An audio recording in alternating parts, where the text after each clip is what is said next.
Assalamualaikum warahmatullahi wabarakatuh. Kami dari kelompok 1 akan membahas qiraatul kitab fikih, yaitu syarat-syarat akad qiraat. Baik, faslun walil qiradi arba'atu syaratin. Bab dan untuk qiraat mudharabah ada 4 syarat. Maksudnya kalimat pembuka bab yang menjelaskan bahwa ada 4 syarat utama dalam akad qiraat, yaitu akad kerjasama usaha antara pemilik modal, rabbul mal, dan pelaksana usaha amil atau mudharib, di mana keuntungan dibagi berdasarkan kesepakatan, sementara kerugian ditanggung oleh pemilik modal jika tanpa kelalaian dari pelaksana usaha. An yakuna ala naddin mina ad-dirahimi wa ad-dananir, bahwa modal harus berupa harta tunai dari dirham atau dinar. Maksudnya modal yang diberikan dalam akad qiraat harus berupa uang tunai yang jelas dan bisa digunakan langsung, bukan aset seperti barang dagangan, utang, atau barang tidak liquid. Dalam konteks sekarang bisa berupa uang tunai atau saldo yang liquid, misalnya rekening bank syariah. Selanjutnya, wa an ya'dhana rabbul malil amil fi at-tasarruf mutlaqan, yang artinya dan bahwa pemilik modal mengizinkan pekerja atau mudharib untuk bertransaksi secara mutlak. Maksudnya di sini pemilik modal harus memberikan izin penuh kepada pelaksana usaha untuk melakukan transaksi usaha sesuai pertimbangannya, tanpa batasan yang menghambat kelancaran usaha. Misalnya jenis produk, pasar, atau mitra usaha tidak dibatasi secara kaku. Selanjutnya, au fima la yanqati'u wujudahu ghaliban, yang artinya atau pada sesuatu yang keberadaannya tidak terputus secara umum. Yang maksudnya di sini, jika izin tidak mutlak, maka minimal usaha itu harus dilakukan dalam bidang yang ketersediaannya stabil atau tidak musiman atau beresiko, sehingga dapat hilang dari pasar. Contohnya usaha bahan pokok dibanding usaha barang langka.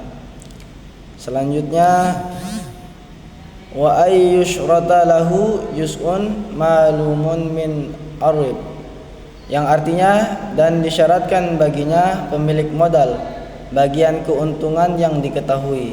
Maksudnya di sini keuntungan harus dibagi dengan presentasi yang disepakati sejak awal, misal 60-40 atau 50-50 dan lain-lain.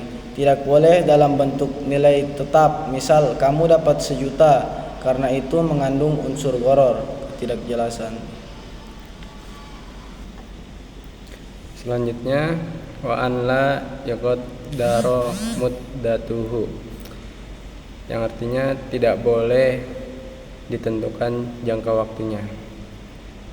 Penjelasannya, sebagian ulama menganggap tidak sah jika waktu qiraat ditentukan sejak awal. Namun dalam praktik kontemporer, penentuan waktu sering dibolehkan asal ada kesepakatan dan tidak menyalahi prinsip keadilan. Pendapat ini berkembang dalam fikih muamalah modern.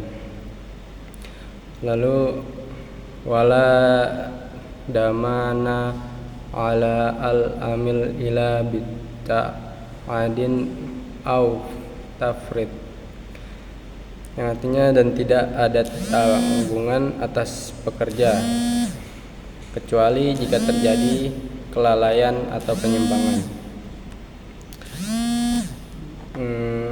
Mudharib tidak menanggung kerugian karena risiko usaha, force majeure atau fluktuasi pasar. Tapi jika ia lalai, menyimpang, atau curang, maka ia wajib ganti rugi.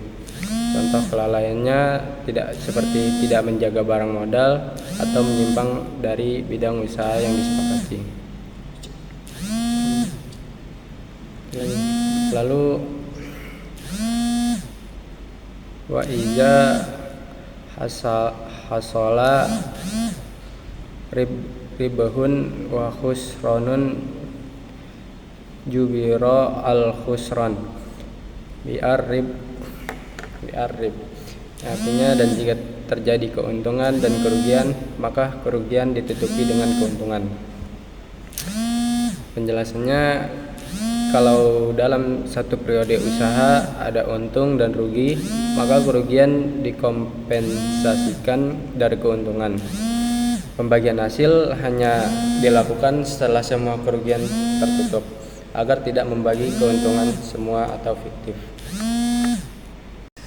Sekian dari kami kelompok 1. Saya Cahyo Zulpurwanto. Saya Muhammad Zainal Abidin. Saya Nova Zahra Nafata. Wassalamualaikum warahmatullahi wabarakatuh.